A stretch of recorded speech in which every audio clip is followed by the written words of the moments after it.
Welcome to Behind the Page, the Eli Marks podcast, with your hosts, John Gaspard and me, Jim Cunningham. Hey there, Jim.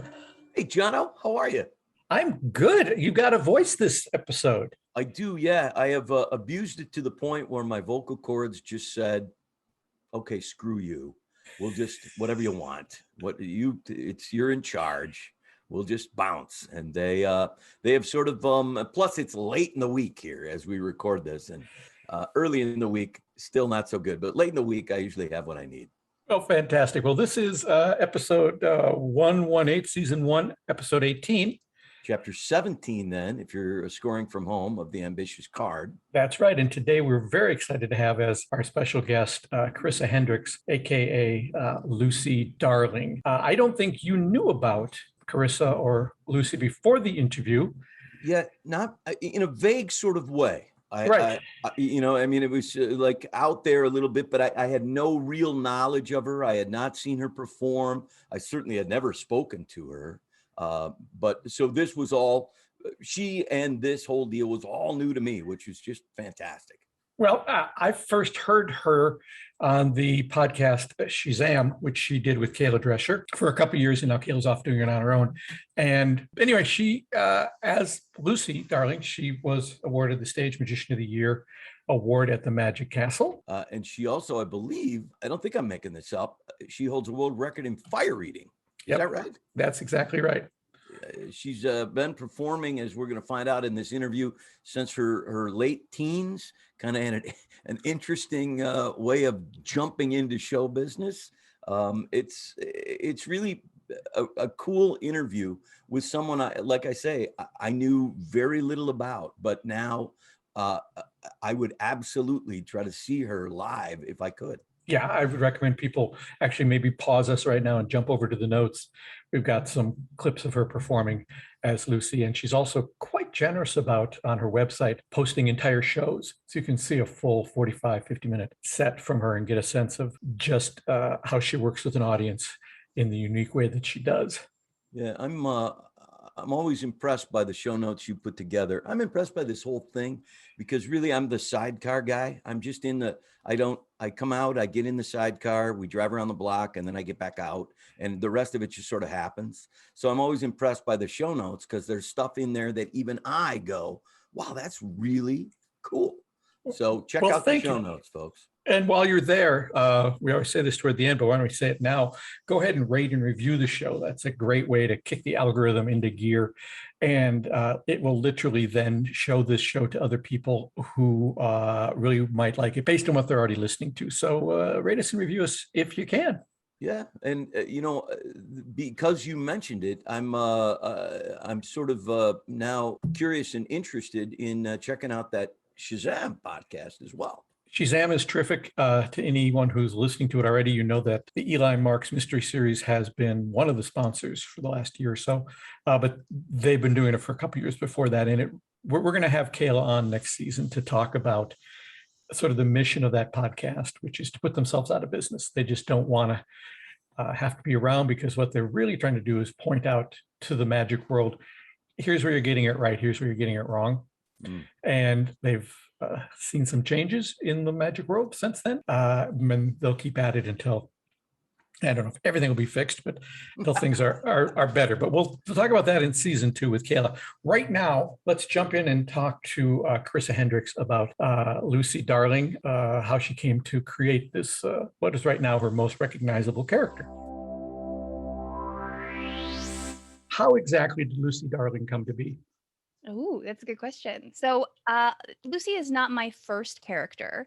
I've performed as a number of characters. None of them have stuck the way Lucy did. And every character I've ever created has, I'm kind of realizing this in retrospect, but in my late 20s, early 30s, I was doing this on purpose, but in my early 20s, I was sort of doing this subconsciously. Every character was sort of a manifestation of something I needed to understand about myself. So when I created Dee Dee, which is my kids show character, I had just started getting a little bit of notoriety. And so Dee Dee was this character who thinks she's famous and she's a big name dropper and she thinks everybody knows who she is, but she's not. And for Lucy, there was this voice that had been in the back of my head. There's a character wanting to come out. She didn't have a name, but I knew she was a little bit, she wasn't really a magician so much as she was magical. So she was sort of an opportunity to explore the idea of, because magic is an art form that deals with power. I wanted to explore the idea of is it possible to create a character that is clever and beautiful and wealthy and powerful and smarter than you and still love her? How would you do that? That felt like the hardest challenge of my career, was to make this character still likable. And so you have to think about like, what flaws will you give her? And so I made her like she's very smart, but she's naive in other ways, and she's a little fickle, and she's not very driven. And so like I got to give her different attributes till we got something that was still likable and still fun. And a lot of the aesthetic of it and the voice and stuff come from my love of old movies, because I kept thinking like, well, who are the women who I've seen pull that off? Well, Mae West, Eartha Kitt, Zsa Zsa Gabor, Katharine Hepburn, Dorothy Parker. These are the women who pulled that off. So I took a lot of inspiration from that, and and I told a few people I want to do this thing, and everybody, and I mean literally everybody, said that's a terrible idea. That's an awful character. Do not do that character. And so I kept putting it off. I kept putting it off. And then at the Atlanta Harvest Magic Convention, I did a class with Zabrecki, who I adore, absolutely adore. And we didn't know each other at the time. I was just some chick. And I pitched it to him in the class, and he said it was a great idea. And that's all I needed. I just needed one person. And I took that little teaspoonful of approval and I carried that through to the first show. And I used that to like empty out my savings and fly out to Australia with a whole new show of material I'd never done before and try to launch this character. But I had never been to Australia. So that was kind of my plan, was like, okay, nobody thinks this is going to work. And maybe they're right. What do I know? I know. I'll fly to the other side of the literal world and I'll perform it at a convention none of my friends go to. And then if it's terrible, I will just never say anything and no one will ever find out. And now it's like almost 4 years later, and I'm Stage Magician of the Year at the Magic Castle. And what the hell happened? Who better than Rob to talk about, here's an odd idea I have for a character, as opposed to some magicians, when you ask them about a character, they would say, well, I might try on a hat, or I might try a different shirt, but they haven't put that level of thought into who really is this person on stage. Whereas, when you talk to Zabrecki, he absolutely knows who he is. When we had Derek Hughes on a couple weeks ago, and we were talking about this kind of topic of brand. What is your character brand? And he said, well, his friend Rob Zabrecki's brand is Pee Wee Herman meets the Addams Family. And he said, once you have that, it's super easy to write for that because you know exactly what that is. It sounds like you created the brand as you were creating the character. The character and the brand were one and the same for you. Does that feel right? Yes and no. I mean, it's a lot of trial and error. Whenever I'm helping someone else create a new character, we always talk about how whatever you have in your head right now, that's a great starting point, but that's not where we might end up. Because at a certain point, that character is going to have some say in what you're doing. And I know that makes me sound like I've got multiple personality disorder. But the truth is that if you do a really good job of your homework at the beginning and you make good choices about that person's motivations and how they feel about things and what they want and what the tone is, at a certain point, you'll want them to do something. You'll go, oh, I know, I'll do this. And they'll kind of be in your head going, I would never do that. I'm not going to do that. And that sort of happened with the Lucy aesthetic. Because when I say like Mae West, Eartha Kitt, Zsa Zsa Gabor, in my head at the time, I didn't know enough at the time about costuming to see how different those visuals were. And so the first few costumes Lucy had were not quite right. And I kind of knew that. So when I was in Vegas a few months later, I was hanging out with Amazing Jonathan and Anastasia Sin and Pam Thompson and Simone. And they took me to this like thrift shop, and Anastasia and Pam picked out dresses for me until we found the blue iconic Lucy dress. And so that was sort of the beginning, because I don't think I picked that dress, like Lucy kind of picked that dress. And then I had a couple different seamstresses work on it until it was perfect. And then the silhouette came. And then from that, I took that dress and I took it to a tailor, I took it to a seamstress, and she replicated it. So like the first dress, it still went through like 3 or 4 iterations.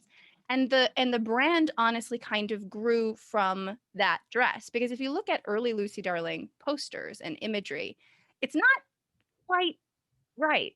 And it's not quite right in a way that I think most people don't totally see. They're like, "Oh, she's just a little doughier, and like in her eyes, like a little too naive, a little too not put together, a little too male gazy." Whereas now it's so much more like Art Deco, golden blue, like it's way clearer. So yes, the brand and the character for me do get written in tandem. However, they don't crystallize for a long time. There's a lot of navigating and letting her grow up. You know, the other thing I noticed that impressed me, in addition to the magic, which was great, is your ability to engage an audience and sort of roll with the punches. That is a unique skill set, and you have it. So how did you get that? That sort of just talking to an audience and rolling with whatever they gave you and getting huge laughs. I listened to saw a couple of things, and I'm curious about that because I don't think that either is something that most people feel comfortable doing. Yeah, it's hard. And I'm very fortunate that so I got into show business at 16 when I got kicked out of the house, and I need to survive. So for me, show business was like working at McDonald's. It was just the thing I did to make the money to feed my face. And the first gig I got was a mentor of mine just happened to also be casting for this haunted house. And the gig was 5 15-minute sets a night for 25 nights. So that was how I got in. That was my first gig. And when you're performing at a haunted house, where I'm performing is a little stage in a room that has carnival games and popcorns and popcorns, yeah, popcorn plural, and like all and pictures, and there's people coming. So there's a lot of distractions. So the first gig I had was basically I need to hold people's attention or I'm going to get fired and I won't get to eat. So there was this, I remember coming out and I did like a poi act and I did one magic trick and I did some fire eating in my first show. And they only watched the fire eating. So I did that for a couple of days and then I came back with a glass walking act, which is something I kind of knew how to do because a summer before I had met this weird sideshow guy and I put the glass walking act. Okay, they watched that. Great. Okay, they watched that. Then I threw in some jokes and I brought a guy up on stage and had him like break a bottle. Oh, that's engaging. Okay. And so I sort of learned through trial and error. And then after Halloween was done, I had this chunk of money and there were tons of walk around magicians at this gig. And a couple of them were asked, "Oh, can you do balloons? You're really engaging. And we don't have enough balloon artists for the Christmas run." And I went, "Yeah, I can make balloons, do anything." But it was money. It was better money than I was making doing this show. And so I taught myself on YouTube how to do balloons. And then in January, February, when the Christmas gigs went away, someone was like, "Hey, can you do still walking on ice? Like we don't have a lot of really you seem really acrobatic." And I was like, "Yeah, no, I can definitely do that." I bought stilts from a friend. I had no idea. And everything has been like that. But since it's all been like that and it's all been me saying yes, it means I've done kids shows. So you learn on the job how to control a group of people and grown-ups. I'm so sorry. You're not that different from kids. You're just not. When you get in a group, you're kind of the same. You're basically the same. You're just polite kids. That's it. And then for a couple of years, I did street performing, where you've got to gather a crowd, and you don't have the advantage of having a stage or a theater to help people know how to behave. So you see people at their rawest. And then the next summer, I did a bar tour where people are drunk. So they go, now they're not even polite kids, they're rude kids. So I think most of it just came from, it wasn't even academic. It was just, I, I had to eat. I had to engage people. I had to pull their attention. And when you do that, as I grew up and I started doing characters, you learn it even in a different way, because not only am I learning how to engage all these different kinds of audiences, I'm learning how to engage them while being different people. So the way I interact with a crowd when I'm being myself is very different than the way Lucy does, or the way Dee Dee does, or the way I have a character called Maxine. She's a circus performer. She's silent. She engages the crowd totally differently. She doesn't talk, right? She's all eyeballs. She's all, and I think Lucy stole some of her eyeball tricks, but whatever, it's fine. um, so I think I just have this fairly rich understanding of audiences because I've worked with so many different audiences, but also as different people. Staying on the topic of how funny the character is and how funny you can be in that character, one of the things when we talked to Derek Hughes about mixing comedy and magic was a lesson he got from Eugene Berger on a particular trick where he was killing the magic at the end of the trick with a really good joke. Yep. And Eugene said, you've got to taper and get rid of the comedy at the end, or else the wonder goes away. I know you have a concept that you call the third surprise about mixing comedy magic. Can you explain what that means and how you create that balance? Sure. So I was very much going through what Derek went through, where my comedy instincts came first, and my magic instincts didn't start developing until late in my 20s. So my comedy instincts were really sharp, and I would build this drama for this trick, and then I would feel once you've done like 1,000 shows, more than that maybe, you have this like alarm that rings in your head where you're like, oh, if I said a funny thing right now, they would die. Like you just know, you just feel the tension. You have this visceral physical understanding of the room. You breathe with them. You become the room. And when I would build that with the magic, my comedy alarm would go and I would do the joke and it would get a huge laugh, but then I would have wasted that suspense and I wouldn't have it for the trick. Exactly what you're talking about with Derek. And it drove me insane because I was learning the magic rhythm. And what I was learning is that they use the same fuel source. So magic mystery is about, I didn't know a thing. It didn't seem possible. I didn't know where you were going. There was story A. So story A is in magic is the thing you learn in your real life. Things break. Entropy is real. They don't go back together. Or one thing does not magically become two things. That's story A. And then I tell you story B might be a thing. And you go, no, that's not possible. And then I show you that story B is possible. And the journey between story A and story B is where we put mystery. With comedy, it's the same. I tell you a story A. Oh, I'm going to use a Groucho Marx thing. This morning I shot an elephant in my pajamas. Story A, I was in my pajama and I shot an elephant. That's ridiculous. Great. Then between story A and story B, I change it, right? How I got in my pajamas, I'll never know. Classic Groucho Marx. Now, your expectations of what the story were are been subverted, and that's where comedy comes from. So those are the same. If you really, really break those down fundamentally, those both follow the benign violation principle, right? There's a violation. So benign violation is a comedy principle put together by the Humor Research Laboratory, which is the idea of what is funny. So benign violation is a funny thing is some kind of violation. So something that's normal, like a pun is a violation of language, but it's safe. It still shows you understand the language. So it's safe. So a safe violation is where comedy comes from. And a safe violation is what magic is. I expect the world to work this way. You tell me it doesn't work this way, but it doesn't threaten my sense of existence because within this context, it's a magic trick. And so I find wonder in it. Yay. Okay, so they have the same fuel source. Well, that's no good because there's a limited amount of fuel. So a show, how do I make a show funny and magical without them robbing from each other? So what I sort of figured out is I need more fuel.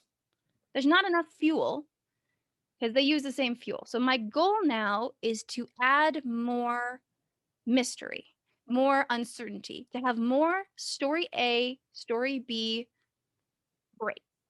And the best way I found for my character, I'm sure there's 1,000 other ways to do it, was to make it so the audience couldn't really tell if the thing I was setting up was going to be a magic or if the thing I was setting up was going to be a punchline. So I messed with the rhythms of both the comedy and the magic so that you didn't know what was coming, which makes the result stronger. But also, it means me as an artist, I can change that on the fly. So the chop cup routine is sort of that way, is that the chop cup routine is basically not written the way I traditionally write a script. It's written so that it's like a branching spreadsheet. So no matter what he says, I'm going to make him wrong. That's my game. That's the game. I'm going to use magic. I'm going to use sleight of hand. I'm going to use the methodology behind the chop cup. I'm going to use my words, whatever access I have, I'm going to use that to make that guy wrong in a funny way. So sometimes the best way to make him wrong is to do a comedy. And sometimes the best way to make him wrong is to do it with magic. That's sort of that third surprise principle. Because if the audience doesn't know, based on what I'm setting up, where I'm going, there's an extra surprise. It's not just, oh, she did a magic. Oh, it was funny. That surprise. It's also, oh, I thought it was going to be funny, but really it was magical. And so we get more fuel out of the setups for our jokes, the setups for our magic. So it's sort of where Lucy's engine comes from in trying to negotiate those two things.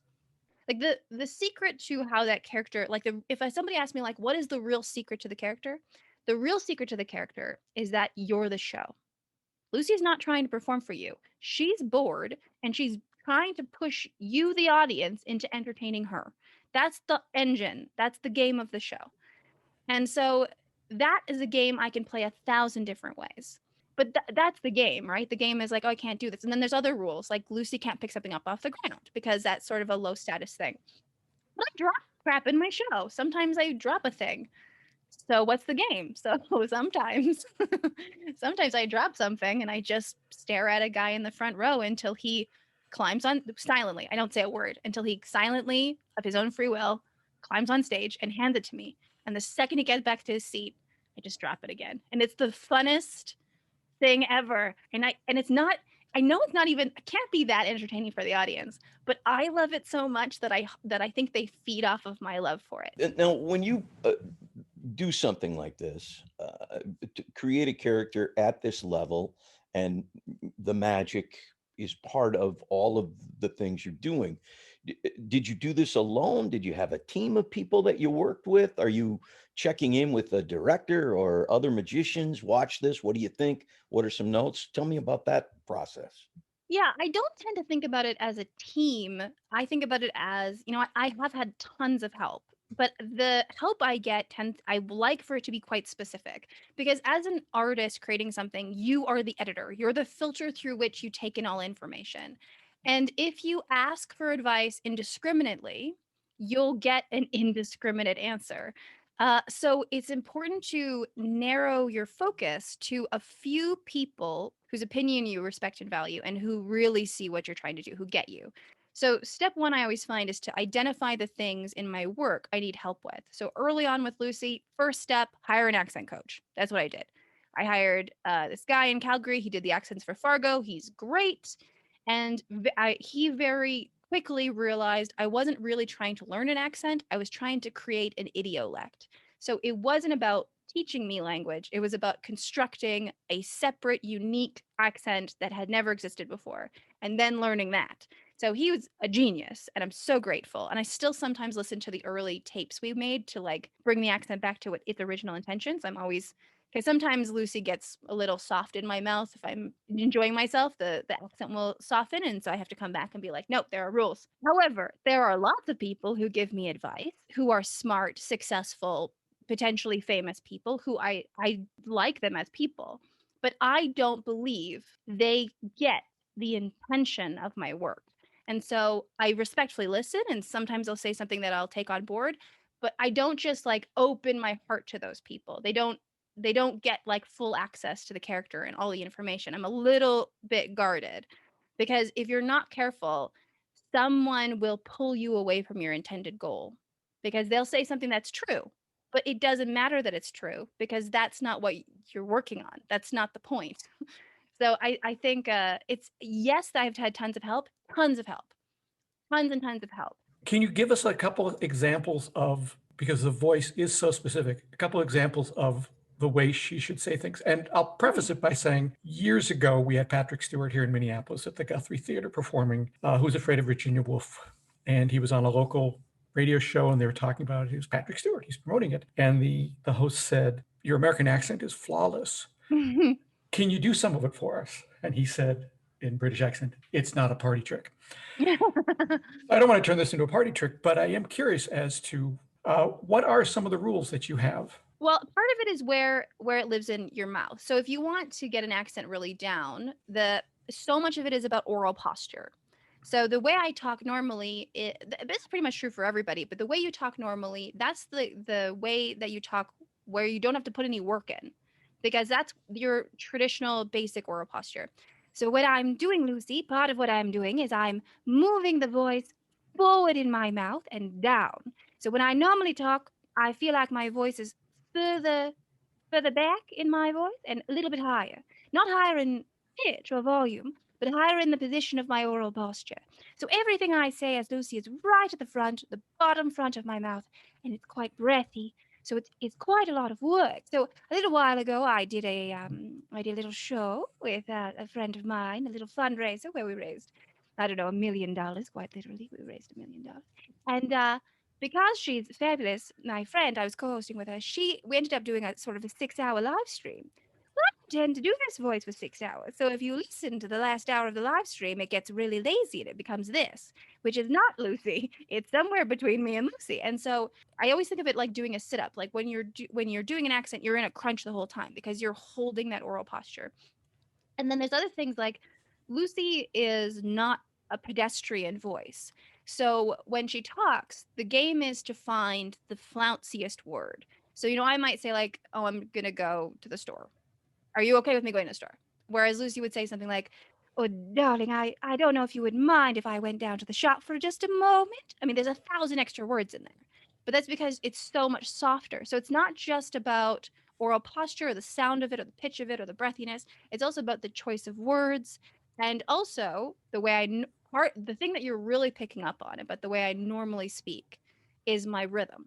So my normal rhythm is I like to think like I speak somewhere between a millennial and a professor and a preschool teacher. Like that's kind of my regular rhythm. I talk like I'm giving a lecture for children. There's just this, I was a preschool teacher for a while. It's how I learned to speak. And so this is just how I talk. I talk like I'm speaking to 8-year-old geniuses. I don't know why. It's just my rhythm. And there's a lot of this thing you're hearing right now, which is a lot of saying something and then pausing and coming in. It's very teachery. Whereas with Lucy, so much of the Lucy voice is not just the sound. When I speak as Lucy, it's a much more sing-songy posture, or sing-songy rhythm. So as Lucy, I'm always trying to find the little sing-songiness in everything I'm saying. And ideally, if I can find the sing-songiness in a single word, that is the best part. That's why people really enjoy listening to Lucy say people's names on stage. So in the Chop Cup routine, one of the games I play is your name is John. And so I would say John. And then later I would say John. And later I would say, oh, John. And I try to say the name stupider and stupider until the name itself is the joke. And so much of that comes from oral posture, sound, breathiness, but also that rhythm that Lucy's always trying to find, the song, the flow and everything. Whereas my actual rhythm is quite staccato. I talk and then I abruptly stop and then I abruptly come back. And it's just nothing like her. And Lucy wasn't crafted deliberately to be the opposite of how I actually talk. It's just that when we were making these choices, the accent coach and I were making these choices about this specific idiolect, so much of the reference material I brought in had those qualities. And so it's genuinely the hardest character voice I've ever learned. Because you're right, it really is the opposite of how I actually sound. Whereas when I do Dee, which is just sort of like high in my mouth and it's entirely oral posture and it's like a little bit rhythm, but like mostly it's just this the entire time. I mean, I could talk as Dee forever and I could do like 3 hours of Dee before my mouth would get tired, but I wouldn't because people find this voice like a little bit annoying unless you're 4, then it's not annoying. But if I did this for parents the whole time, people would get really annoyed. So I can't. So so it's not as different. It's just a little higher in my mouth. The oral posture is just sort of up against the roof of my mouth and a little nasally. That's stuff that's easy for my mouth to do. But the low, breathy, mid-Atlantic, rhythmic voice is exhausting. Jeez, it's just fascinating. The whole thing is fascinating to me. The thought process, the amount of work, the amount of thought that you have put into creating this character and your work is not something I have encountered outside of, an actor in my theater world. really trying to figure out what you're talking about right now. How does it speak? How does it walk? What is all of that? That's just something I have not seen or heard anybody talk to this degree, maybe ever, about a character but this is just fascinating to me, the amount of thought that you have put into all this. The only other example I can think of would be Avner. Oh, I Yeah. love Abner. Yeah, Yeah. Abner the eccentric, I think, has done the same level of thought on. More, easily Yeah. more. Yeah, he's been around for a lot longer than you, but yes, if anyone has a chance to see Abner's lecture on character, it's really, really remarkable. Okay, most magicians, you talk about not wanting to get tired of it and quit or not be interested. Jim and I both have seen magicians who have gotten tired and quit but are still working. And we've seen them do that sort of thing. That is a good dig. That is a good dig because of But the it's true. accuracy. It's true. It's sad, but true. However, there are magicians out there who would like to add some of this kind of thinking to what they're doing, but who don't want to go to the full extreme of that level of a character. Do you have any advice for someone who just wants to up their game 10%? Your physical posture and costuming. That's where you need to start. Because when you change how you stand and you change what you wear, you change how you're perceived and you change how you perceive yourself. That's step one. If you want to tweak it, but you're not interested in, for me, when I start with a character, I start with what are their motivations and what do they want and what do they not want, and what wants and needs are they aware of and what wants and needs are they not aware of. Yes, that's a lot of work. I mean, the reason I do this work is because I've always been, even in art school, when you look at my visual art, I am process driven. I don't so much care what I'm making. I really like making stuff. That's the part I like. I like learning and I like making, and I actually like doing the work. I used to feel like going on stage was like this necessary evil part of the intellectual work I was doing. That was the actual fun. But I've been able to build games into my show that now I do actually really enjoy doing my show, because the show has now also become the work. But I do see a lot of people who get to this point in their show where they are bored. It's second nature. It's so easy for them. Okay, so if you're bored of your show and you are looking to add a little bit of character but not a ton, start learning the language of clothing and start learning the language of posture, and be really strict with yourself about trying to deliberately communicate something with that clothing and with that posture. Even the same item of clothing, but that fits too tight or that's too baggy, those communicate two very, very different things to the audience. And the way they feel in your body will change the way you act and the way you interact with the audience. So without doing any of the intellectual labor of who is this person and what do they want, those two things alone elevate you. They make a character we understand, that we know was deliberately crafted for us, which gives the audience a sense of comfort because they know the thing that's happening on stage is professional and they're safe and they're going to have a good time.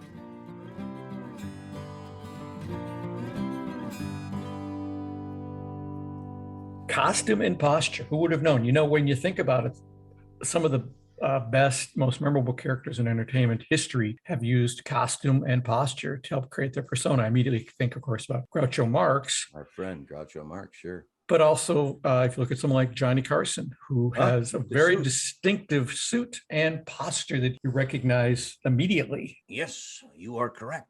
I promise not to do any more impressions. I think I've exhausted all. Did you do one there? Thank you very much. I appreciate it. I'm getting out of the sidecar. I just found her whole take on magic fascinating and concise. And the minute you hear her sort of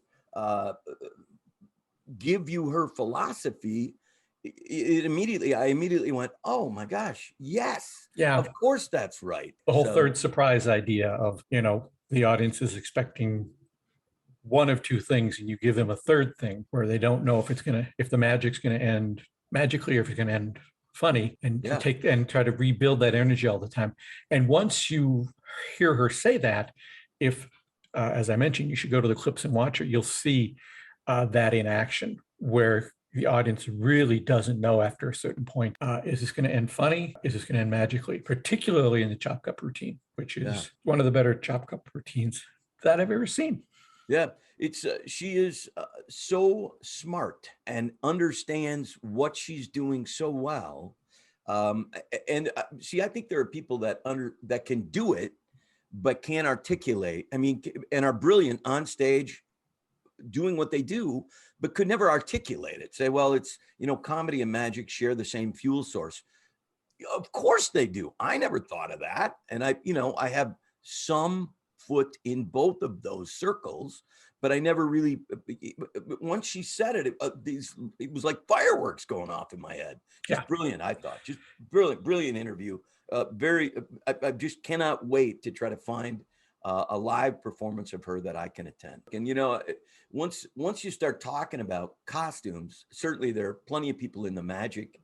Matt King, oh yeah, comes to mind in terms of his costume. With Matt King, it's his brand. Yeah, right. His brand is plaid.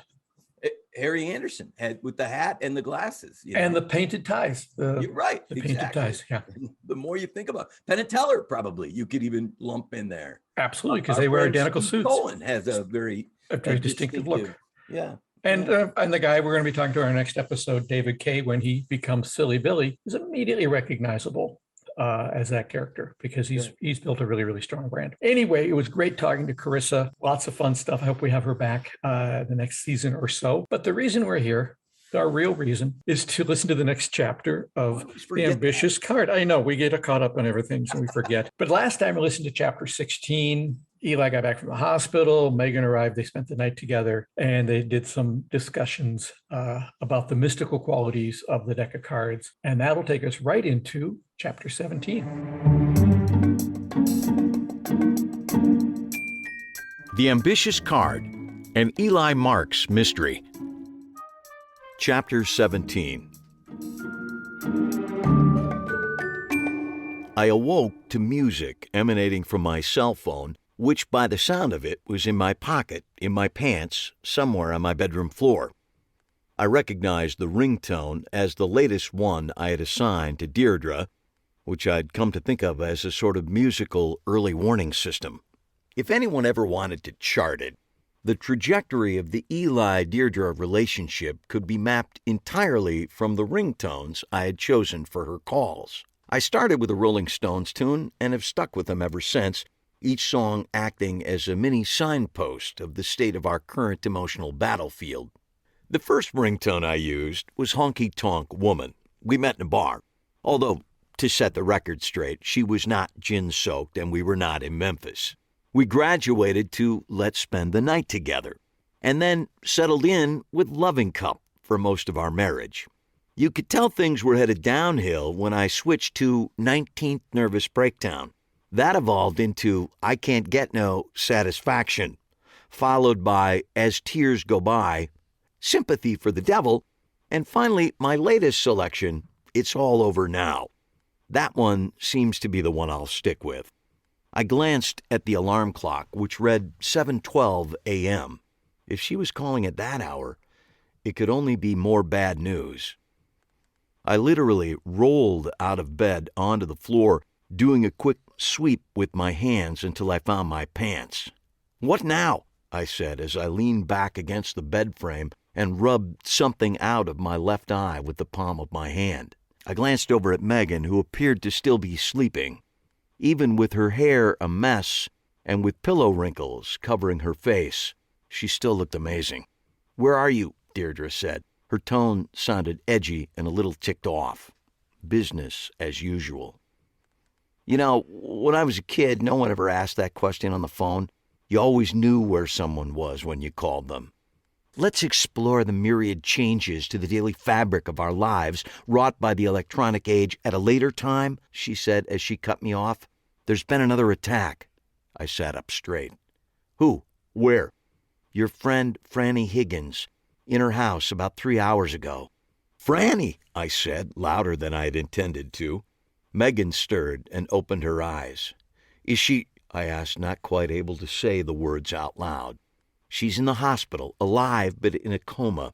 I'd like you to come down here to talk to us. And if I don't, Homicide Detective Fred Hutton is going to come get me, right? More than likely. We're at Hennepin County Medical in intensive care. Give me 30 minutes. I hung up and looked over at Megan, who was wide awake now, her head propped up on one elbow, a concerned look on her face. I've got to go to the hospital. It's Franny. She was attacked. She's in a coma. I'm going with you, Megan said. Before I could assemble anything resembling a decent protest, we were both dressed and in my car on our way downtown. I left a note for Harry on our way out, and Megan called one of her store clerks about opening up without her. Traffic was light, and our conversation was sparse due to the early morning hour or the news about Franny or the slight awkwardness that settles in after a first-time intimate encounter. But she took my hand as we walked through the parking ramp, and if I'd had any worries about the likelihood of a second encounter, those doubts vanished in an instant. So less than 24 hours after I had been discharged, I was back at the hospital, this time with Megan in tow. We made our way through the Stark hospital lobby into the elevator bank and up to the 5th floor. When the elevator doors opened, I found myself face to face with homicide detective Fred Hutton. Behind him was his tiny partner, Miles Wright, and across the lobby was Deirdre, deep in conversation with a nurse. 2 uniformed cops stood near the automatic door that led to the ICU. The doors swung open, and an orderly came through. I could see 2 more cops on duty further down the hall. Homicide detective Fred Hutton glared down at me. He was holding his cell phone in his hand. "Marks," he said flatly. "I was just going to call and send someone to pick you up." "Happy to save you the cab fare," I said, moving past him and toward Deirdre. The nurse said a few hushed words to her as we approached, and then she slapped the silver panel to open the doors and disappeared into the ward. "She's still in a coma," Deirdre said, anticipating my question. "She's unconscious but stable," she added, looking from me to Megan and then back to me. "This is Megan, my landlord, neighbor. She's a friend of Franny's and me," I was finally able to sputter out. "What happened?" Homicide detective Fred Hutton and his partner joined our small group, standing like silent sentries behind me. "Someone broke into her house around 4 this morning," Deirdre said. "The intruder attacked and left her for dead, not realizing that she had managed to trigger the medic alert alarm that she wore around her neck." "It might have been triggered inadvertently in the struggle," Homicide detective Fred Hutton corrected. "However it happened," Deirdre continued, "when she didn't answer her phone, an ambulance was dispatched. They found her alive but unconscious." "And what makes you think this is connected to the other murders?" I asked. Deirdre looked over at Detective Wright, who opened the manila folder he was holding and took out what had become a very familiar sight, a clear plastic evidence pouch containing the King of Diamonds. "It was found on the nightstand, and once again our killer is exercising his wit." "I understand Miss Higgins was a phone psychic?" Deirdre asked, delivering her question as much to Megan as to me. "Almost exclusively," Megan answered. "Well, she was strangled with a phone cord." It made sense, in a perverse way. "And what's even more interesting," Deirdre continued, "is that Miss Higgins had 2 phones in the house, both of which were cordless." "The killer brought his own phone cord?" "Apparently." "And where's Boone during all this?" I asked. "Still in custody," Homicide Detective Fred Hutton said. I turned and looked up at him. "But if he was in custody when this happened, obviously he's not the killer." "We're still not convinced that this is a one-man operation. Speaking of which, where were you at around 4 this morning?" He had just the slightest trace of a smile on his lips, like a cat that's convinced he's cornered a mouse. "He was with me," Megan said suddenly. All eyes turned toward her, surprised at this admission. "At 4 a.m.?" Homicide Detective Fred Hutton repeated. "All night," Megan answered a bit defiantly. And you can attest that he didn't go out and come back? Deirdre asked. He would have had to climb over me to do it, Megan said. And I'm a very light sleeper, she added, looking up at Homicide Detective Fred Hutton. There was a long silence as the detectives and the assistant district attorney exchanged looks. Can we see her? I asked, feeling that a change of topic was in order. For a minute, Deirdre said. The doctors are going to take her down for a scan in a few minutes to see if there's any brain damage. She hit the plate on the wall and the door swung open. Deirdre led the way and we followed. I looked back to see Homicide Detective Fred Hutton glaring after me, and then the door shut and he was gone. Both of the times I had met Franny, I had been struck with how tiny she was. Now, seeing her in the hospital bed with all the tubes and wires and the machines whirring and beeping, she seemed even smaller and certainly more frail. We stood outside her room, the three of us, looking through the window at the tiny woman who looked to be on the verge of being swallowed up by the large white hospital bed. Megan put her hand to her mouth the moment she saw her. I've never seen her be so still, Megan finally said in a whisper. Every time I've been with her, she's always been moving and moving and moving. She's a tough old bird, a voice from behind us said. I turned to see Dr. Levine, the red-haired and red-bearded doctor from the day before. He recognized my face, but I could tell he was having trouble placing me. I mimed being hit on the head, and his face immediately brightened. Ah, yes, my unconscious friend from yesterday, he said in a jovial but appropriately quiet voice. Have you avoided being hit on the head since departing the warm and loving embrace of our care? So far, I said. That's what I like to hear, he said as he looked from me to Megan and Deirdre, and then through the glass at Franny. We were all quiet for a long moment. Under the circumstances, he said, using an only slightly more serious tone, she's doing quite well, breathing on her own, which is a good sign. No bones broken in the struggle. Pulse and blood pressure are both good. Brain activity is strong, but we still need to check for internal bleeding. The problem is, oxygen was cut off from her brain for, well, we don't know for how long. And so we're in wait-and-see mode right now. He looked at the three of us and then patted Megan's shoulder. Don't fret. I think she may still have a few surprises in her. I hope so, Megan said, her voice cracking just a bit. He nodded at me and moved back to the large, circular desk that filled the center of the unit. Two cops leaned casually on the desk, conversing quietly. They took turns looking in our direction and keeping tabs on our location. What's most distressing about this, Deirdre said to no one in particular, is that she probably saw who attacked her.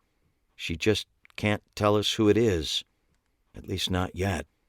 We all watched the small figure in the bed for several more minutes.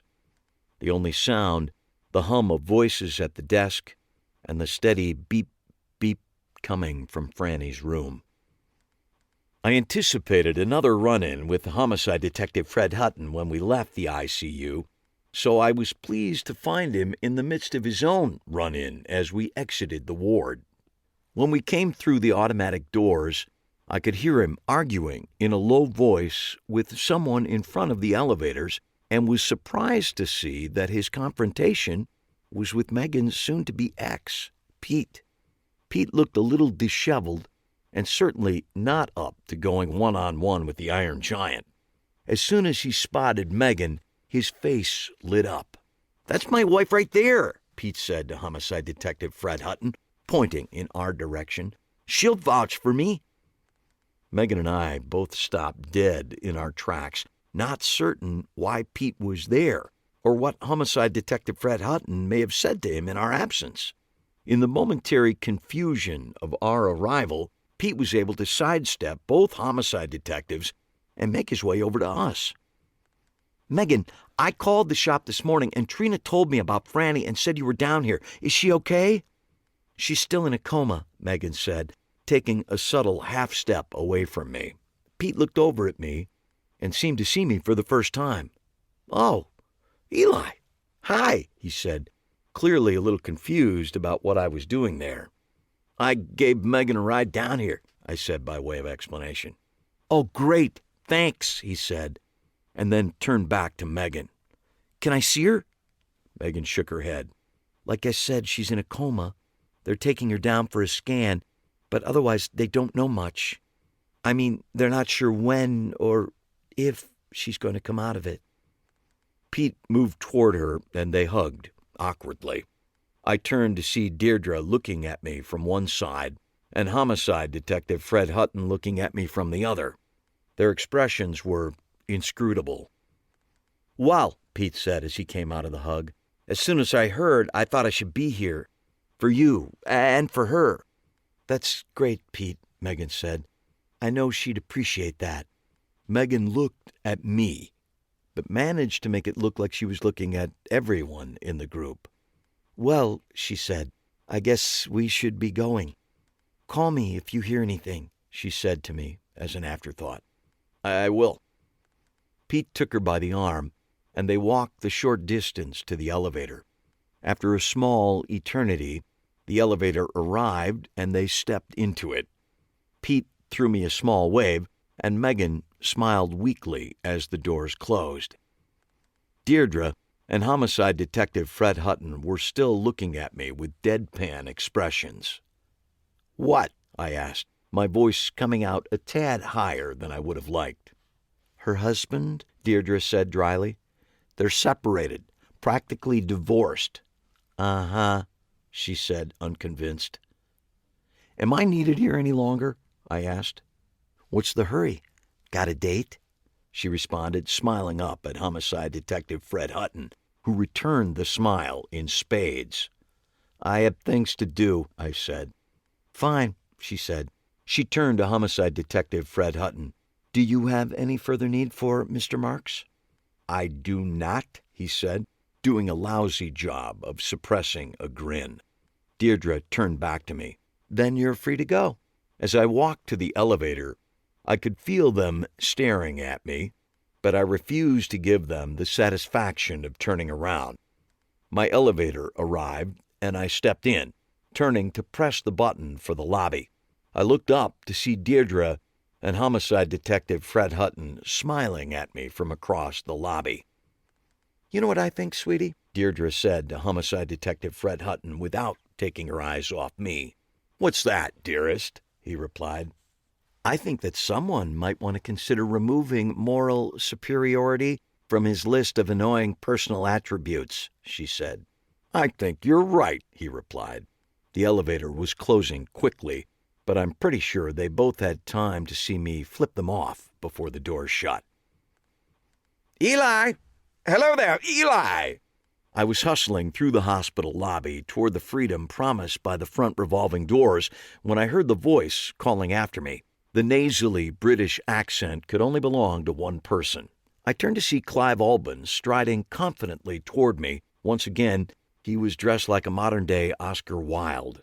"I thought that was you," he said in a voice way too loud for the setting. "I guess I shouldn't be surprised to find you here," he added, as he shifted into a conspiratorial tone that was almost louder than his regular voice. "Being that you're still a person of interest, as the police are so fond of saying." "Hello, Clive," I said, hoping that he would adopt my quiet conversational tone. "You caught the scent on this one pretty early, I see." "Yes, well, the police scanner is my new best friend," he said, his voice echoing off the marble walls. "A phone cord, can you believe it? Isn't that delicious? I mean, I recognize there's a human life involved here, but you have to admire the chutzpah, don't you? A phone cord?" he repeated, shaking his head admiringly. "Wonderful turn of events, wouldn't you say? I believe I've got myself a real page-turner here, not to mention the movie rights, knock wood." He saw the look on my face and instantly switched to a more funereal tone. "But as I say," he said somberly, "there is a human life involved here. Can't let that get trampled in the fervor. A wonderful woman. Had a chance to speak with her myself just the other day. Tremendous energy, lust for life, and all that. Such a shame." He bowed his head for a brief second, then a moment later turned and bounded toward the elevators. "Well, good to see you, Eli. Glad to see you're not in jail. Yet." "Thank you. Thank you very much," I sighed. And then a thought occurred to me. "Say, Clive," I called after him, "was that you I saw talking with Boone the other day at the International House of Pancakes?" That stopped him dead in his tracks. He spun around, and I saw about 7 different emotions move across his face in an instant. "International, my ass," he said, finally breaking into a wide grin. "They ought to be brought up on charges for that name. They are, to be kind, barely domestic at best." "So that was you?" "Indeed it was. You should have come over and joined us. It might have made for a more enlightening conversation. Our friend Mr. Boone is a lover of the monologue. The more lengthy, the better.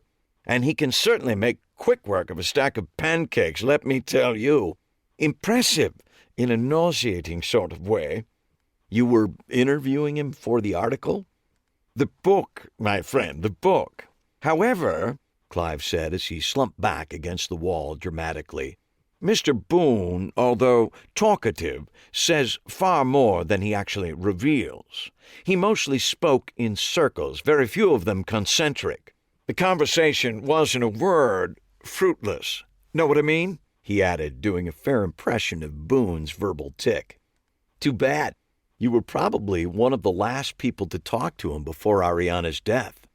"And don't think I won't be playing up that angle to the hilt if our friend Mr. Boone turns out to be our killer. Knock wood. Well, must get back to the mines, as they say. No rest for the wicked and all that." He tossed a wave in my direction and headed again toward the elevator bank. "Clive, security's pretty tight up there. I doubt they'll let you in on the 5th floor." "Oh, my dear fellow, I'm not going to the 5th floor," he said, pressing the down button and turning back toward me. "Perish the thought. I'm off to the cafeteria, and then to the employee smoking lounge. When you want the dish in a hospital or any other large bureaucratic institution, go to where the lowest paid workers congregate. That's where you get the top drawer information." Even though he was across the lobby from me, he chose this moment to lower his voice. "In spite of what you may have been taught, my boy," he said, taking on the tone of a wise schoolmaster, "a straight line is not always the shortest distance between 2 points. At least, that's not always been my experience." He punched the down button twice more. "Here we go," he said as the elevator door opened. "Let the gossiping begin." Stopping at Akashic Records was not the shortest distance between the 2 points represented by the hospital and my home, but I ended up veering off course and stopping there anyway. I wasn't entirely certain why. Another bout of intuition, I assumed, which so far hadn't done me any real good. In fact, as I thought about it, I realized that my intuition to follow Boone had put me in the hospital and hadn't helped Ariana one bit. So much for the power of intuition, I concluded, as I pulled into the store's parking lot. As with the first time I entered Akashic Records, I was immediately assaulted by the wall of odor that greeted customers at the door. The smell had not abated since my first visit. If anything, it may have grown even more pervasive. However, the thick cloud of sickly candle smells didn't seem to be hindering business. The store was abuzz with customers. Several clerks were interacting with shoppers, but there was one clerk in particular I wanted to speak with. I finally spotted Michael chatting up a customer in the record area. I crossed the store and stood nearby, casually flipping through one of the used record bins, waiting for an opening. "Actually," Michael said to the customer, a harried-looking woman in her 40s, "our credit policies have recently undergone a change. I know that Ariana used to allow seemingly endless credit, but after some study, we've determined that policy was fiscally unsound. Consequently, All outstanding balances will need to be settled before we can begin further treatments." I couldn't hear the woman's response due to the ambient noise in the shop and the low tone she was using, but Michael nodded as she spoke, looking like someone who was trying to look sympathetic. He couldn't quite pull it off. Michael shifted his weight from one leg to the other and crossed his arms, flexing his biceps and giving his back a stretch while he listened. He obviously spent a lot of time working out, and the tight pants and even tighter shirt that he wore highlighted all his time-consuming efforts. His hair was tousled in a very strategic manner, and when he smiled, it was clear that the whiteness of his teeth owed more to nurture than nature. His gaze darted around the store while he listened to the woman. I put my head down and continued to flip through the records, which consisted of easy-listening vocalists from the 70s and 80s. The woman must have finished her plea because Michael began speaking again. "Well, I'm sorry you feel that way, but our policies are our policies, and we simply can't, in good conscience, make the kinds of exceptions that Ariana was so fond of making." He nodded again while the woman spoke. "Yes, well, we're sorry to see you go, but I would remind you that your outstanding balance is still your responsibility, and we will turn it over to a collection agency if the need arises." "Thank you. Goodbye." These last words were said to the woman's back as she huffed toward the door, shaking her head. Michael flexed his biceps once more for good measure and then surveyed the store again. He stepped over to the nearest counter and began typing away on a computer keyboard. I pulled the first record out of the bin I was in front of and walked over to the counter. He heard my approach but did not look up. "And did you find everything you were looking for today?" he asked, still tapping away at the keyboard. He glanced at the album in my hand and did a double take, which caused me to look at the album for the first time. It was Olivia Newton-John's Have You Never Been Mellow? "Yes, I did," I said. "I've been looking for this one for quite a while," I added. He glanced up at me for the first time, and it took a moment for a look of recognition to settle in on his face. "Mr. Marks, isn't it?" he said, taking the album from me and ringing it up on the cash register. "You were in here the other day, right?" "Yes, I was talking to Ariana. So sorry to hear what happened to her." "Yes, a tragedy," he agreed. "We were all devastated, but we must pick up and move on. That's the way she would have wanted it." I was about to say something, but we were interrupted by another employee, a too-thin girl with stringy bleached blonde hair and a designer tie-dyed T-shirt. "The 10 o'clock greeting is here, and the 10:15 aura photo is early," she said, glancing at the album in Michael's hand and then over at me. Apparently, I wasn't enough to hold her interest because she immediately looked back to Michael for instructions. He looked at his watch. "Serena's late, so you should do the reading, and if Andre isn't here by 10 after, I'll do the photo." She nodded and walked away, guiding a customer through the beaded curtain and into the back room.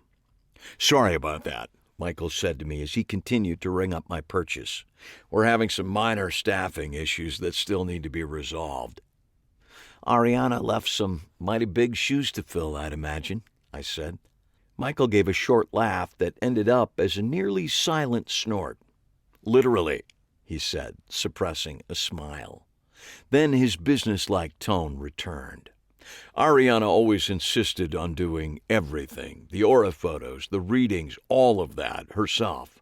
Since her passing, I've instituted a new schedule which allows us to more fully utilize our treatment space, which in the past was woefully underused. So now we do full-body healings in the treatment room at the same time that we're doing aura photos in the studio. I've even got someone back there cleaning and repairing jewelry full-time now, which in the past only got done when Ariana had a few spare minutes. Much more efficient use of people, resources, and space. And more profitable as well, I would imagine." "The album was $3.99, so with sales tax, your total is $4.30. He said. I handed him a $5, and he opened the cash drawer for my change. Yes, to answer your question, it is more profitable. Ariana had her way of doing business. I have mine. To each his own, he said, handing me 2 quarters and 2 dimes. So, are you officially the new owner of Akashic Records? I asked, pocketing the coins. He put the album into a slim brown paper bag and handed it to me. Nothing's official yet, he said, but I know that was Ariana's wish. We just need her will to go through probate before we can finalize everything. Can I help you with anything else today? A thesis occurred to me, and I decided to test a few of its elements. I stepped back and looked him over. Michael, you're in terrific shape. Do you work out? He smiled and unconsciously puffed his chest and flexed his biceps. Every day. You should try it sometime, he added with a fake laugh, giving me a critical once-over as he pulled his cell phone from his pocket. I don't know. Ever since Jim Fix dropped dead while jogging, I've been very skeptical of exercise, I said. That was a long time ago. You must have been an impressionable youth. I shrugged. Well, I know this much, Michael continued as he started tapping out a text on the phone. He would have dropped dead a lot sooner without exercise. Yeah, but either way, he ended up dead, so what's the point? This twisted logic brought him up short for a second, and he stopped texting, if only for a moment. So, I continued as he mentally scratched his head, how much can you bench press? 350, 375 on a good day, he said, resuming his minuscule typing. That's a lot of weight to pick up. How much do you suppose Ariana weighed? He narrowed his eyes, looking up from the phone's keypad. I don't exactly know. Is there anything else I can help you with? Yes, you mentioned that you do jewelry cleaning and repair. He sighed and dropped his phone arm to his side to dramatically demonstrate the degree to which I was boring him. Yes, we do. Is there a particular piece we can help you with? I shook my head. Nothing right now. I was just wondering, they still use cyanide for cleaning jewelry these days, don't they? This got less of a reaction from him than I would have liked. We use a number of different chemicals. Cyanide may be one of them. Would you like me to check? He asked. No, that's fine. One last question. Yes, he hissed, making no effort to cover his exasperation as he returned to his texting. Do you agree that the shortest distance between 2 points is a straight line? He stared at me for a long moment. I have no idea what you're talking about. Yeah, it's a little fuzzy for me as well, but I'm working on it. Thanks for your help. I'm a little ashamed to admit it, but I was humming Have You Ever Been Mellow as I walked out of the store.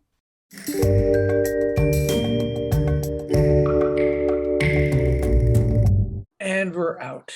There's chapter 17 with Akashic Records. I know when I started doing the research for the Ambitious card, and I was reading up about psychics, and I've long forgotten what it meant, but there's a thing in the psychic world called the Akashic Records. It's something mystical. Yeah. And I immediately thought, oh, that's got to be a record store, Akashic Records. Perfect.